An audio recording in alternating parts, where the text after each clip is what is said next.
होते होते आज 2 साल से ज्यादा हो गए हैं वो इस पद पे काबिज हैं।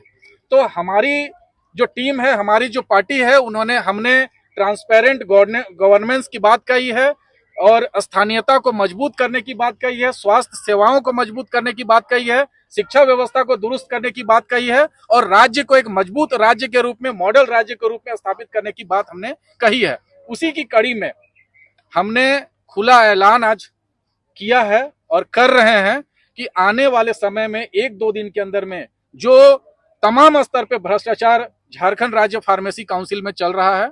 इसके जो प्रमुख पदों पे बैठे लोग हैं, वो लोग जो भ्रष्टाचार कर रहे हैं, जो अयोग्य होते हुए फार्मेसी काउंसिल को चला रहे हैं, साथ ही साथ इस काउंसिल के पद पर रहते हुए मोटा रकम की उगाही कर रहे हैं, काली कमाई कर रहे हैं, उसके खिलाफ हमारा आज से ही उलगुलान चालू है और हम लोग तब तक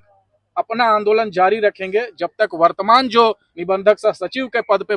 बैठे हुए लोग हैं उनको हम लोग पद से हटाते नहीं हैं। उसके लिए हर स्तर पे हम लोग आंदोलन करने की आज घोषणा करने के लिए ये प्रेस कॉन्फ्रेंस कर रहे हैं। और आज का यह जो प्रेस कॉन्फ्रेंस है, ये झारखंड लोकतांत्रिक क्रांतिकारी मोर्चा की तरफ से उलगुलान के आह्वान का भी दिन है कि आज के बाद से तमाम प्रमुख ऑर्गेनाइजेशन जहां पे अयोग्य लोग बैठे हुए हैं, कमीशन खोर लोग बैठे हुए हैं, भ्रष्टाचार के अगुआ बैठे हुए हैं, उसके खिलाफ आज से हमारा खुला चुनौती है और खुला उलगुलान है कि हम लोग सभी पदों पे, चाहे वो विश्वविद्यालय में बैठे हुए लोग हैं, चाहे स्वास्थ्य विभाग में बैठे हुए हैं, चाहे सरकार के प्रमुख तमाम विभागों में बैठे हुए लोग हैं, उनके खिलाफ हम लोग अनवरत आंदोलन करेंगे और यहाँ के स्थानीय लोगों को उन प्रमुख पदों पे बिठाने का काम करेंगे ताकि ये अपेक्षा किया जा सके कि वो राज्य हित में काम करेंगे, छात्र हित में काम करेंगे, मजदूर हित में काम करेंगे और यहाँ के आम आवाम के हित में काम करेंगे। आप लोग पहले भी आंदोलन किए थे? पूरा राज्य, चाहे वो शिक्षा के क्षेत्र की बात करें, खनिजों की बात करें, विश्वविद्यालय की बात करें, स्वास्थ्य सेवाओं की बात करें या फिर तमाम इंफ्रास्ट्रक्चर की बात करें, पूरा राज्य उपनिवेश बन के रह गया है। बाहरी तत्व हावी हैं और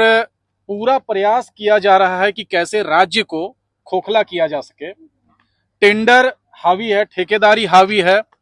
शिक्षा व्यवस्था चौपट हो चुकी है, स्वास्थ्य व्यवस्था चौपट हो चुकी है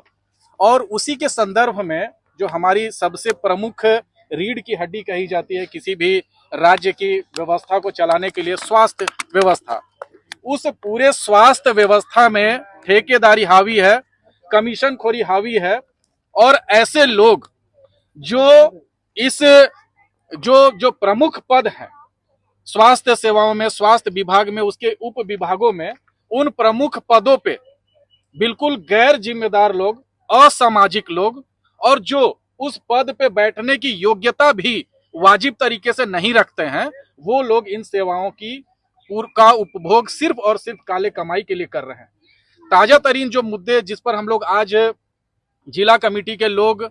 झारखंड लोकतांत्रिक क्रांतिकारी मोर्चा के केंद्रीय कमेटी के लोग और तमाम साथी समर्थक जो जुटे हुए हैं, ताजा तरीन जो मुद्दा है वो मुद्दा है कि राज्य में जो झारखंड राज्य फार्मेसी काउंसिल चल रहा है, साथ ही साथ जो डिप्लोमा परीक्षा समिति जो चल रही है, जो फार्मेसी के एग्जाम को कंडक्ट करता है, ये दोनों घटक अलग अलग हैं, ये दोनों अलग अलग ऑर्गेनाइजेशन है, लेकिन राज्य की व्यवस्था या कुव्यवस्था का आलम देखिए कि ये दोनों ऑर्गेनाइजेशन को एक दो लोग ही मिलकर चला रहे हैं और पूरा बंदरबाट किया जा रहा है, पूरा लूट मचाया जा रहा है। वर्तमान जो निदेशक पद पे हैं, जो निबंधक सह सचिव पद पे हैं, प्रशांत कुमार पांडे जी और विमलेश कुमार दुबे जी जैसे लोग मिलके पूरे ऑर्गेनाइजेशन को खोखला कर रहे हैं। इनका जो निर्वाचित होने का कार्यकाल है वो कब का समाप्त हो चुका है। जो काउंसिल है उसके मेंबर के जो चुनाव किए गए थे वोटिंग के द्वारा, वो उनका कार्यकाल कब का खत्म हो चुका है। लेकिन पूर्व के स्वास्थ्य मंत्री, वर्तमान के स्वास्थ्य मंत्री और राज्य में जो प्रमुख सरकार के महत्वपूर्ण जो कर्ता धर्ता हैं, उन सभी की मिली भगत से इन लोगों को एक्सटेंशन पे एक्सटेंशन कार्य विस्तार मिलता जा रहा है, जिसके वजह से जो वर्तमान प्रशांत कुमार पांडे हैं, उनका कार्यकाल निश्चित हुआ था मात्र 6 महीने। ये एकदम वाजिब सवाल है, लेकिन आपको बताना चाहता हूं कि चाहे कोई भी बहुत बड़ी उपलब्धि हो, कोई एक आंदोलन के माध्यम से ही एक बार में ही वो हासिल हो जाए, ये कोई जरूरी नहीं है। पूर्व में जो हमारा आंदोलन हुआ था वो इस आंदोलन का एक क्रम आप समझ सकते हैं, एक चरण समझ सकते हैं, लेकिन जो अंतिम रिजल्ट ओरिएंटेड जो आंदोलन होगा अब हमारा आज से शुरू होने वाला है। पुराने आंदोलन जो है वो इस आंदोलन की एक कड़ी के रूप में आप लोग पहचान सकते हैं। वो कोई गैपिंग नहीं है, या ऐसा कभी नहीं हुआ है कि हम लोग आंदोलन किए हैं और आंदोलन समाप्त होने की कोई विधिवत घोषणा हुई है। उसी आंदोलन में जो पूर्व में किया गया है फार्मेसी काउंसिल के खिलाफ में, उसी आंदोलन के अगले चरण के रूप में हम लोग आज की प्रेस कॉन्फ्रेंस के माध्यम से आंदोलन की घोषणा कर रहे हैं। ठीक है।